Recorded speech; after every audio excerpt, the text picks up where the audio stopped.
Ary izay taranakao no anangana ny varavaela ary naorinatry ny fony fahagola no amboarinao. Ary ianao dia atao hoe mpamboatra ny rava, mpamelon-dalana ho nenana amin'ny tany. Famantarana ny fahefan'Andriamanitra. Sabata zany. Famantarana ny fahefan'Andriamanitra.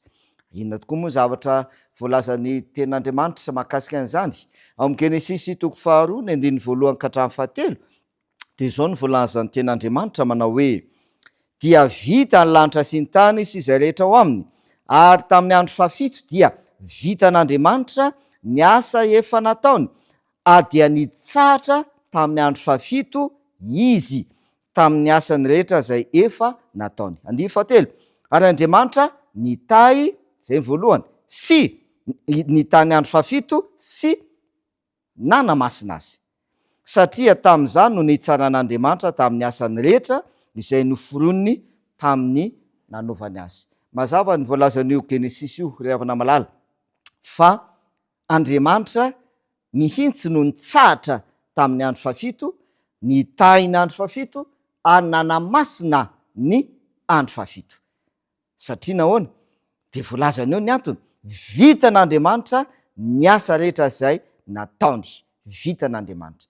Rehefa mitsahatra amin'ny andro fafito ianao zany, ka manamasina zany andro fafito izany, dia manaiky fa Andriamanitra no namorona zao rehetra izao, ary manaiky an'Andriamanitra ho mpamorona zao rehetra izao. Izay no mahatonga le hoe famantarana ny fahefan'Andriamanitra ny andro sabata.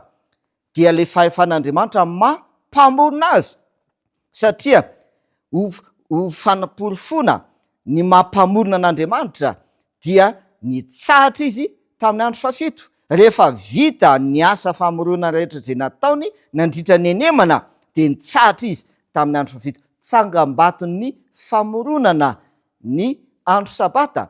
Ary ambonin'izany ihany koa dia fanekena ny fahefan'Andriamanitra amin'ny mampamorona an'Andriamanitra. Ry havana malala, ny fandrika izay ataon'ny Satanany dia mbola verina ihany ary mbola mafisina ihany, dia niaka ny fahefan'Andriamanitra. Niaka ny fahefan'Andriamanitra no tena tanjon'ny Satana.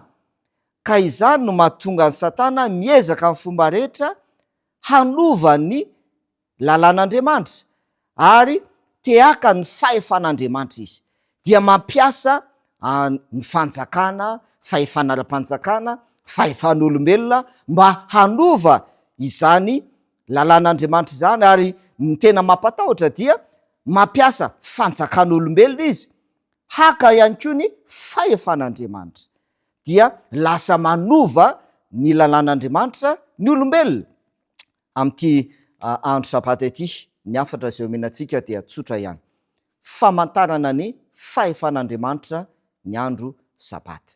Ka raha ekenao fa Andriamanitra no mpamorona zao rehetra izao, izy no namorona zao rehetra izao, ary izy no namorona ny sabata, nanangana ny sabata mba ho tsangam-baton'ny famoronana amin'ny mampamorona azy, ary izy ihany koa no nitsahatra sy nanamasina izany andro sabata izany, dia miantso anao izy mba hitandrina izany andro sabata izany ihany koa, ka anaiky izany fahefan'Andriamanitra izany amin'ny mampamorona azy.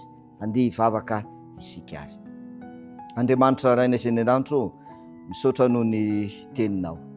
Ianao no namorona zao rehetra izao, ianao no nitsahatra tamin'ny andro fafito, ianao no nitahy ny andro fafito, ary ianao no nanamasina ny andro fafito, satria ianao no Andriamanitra.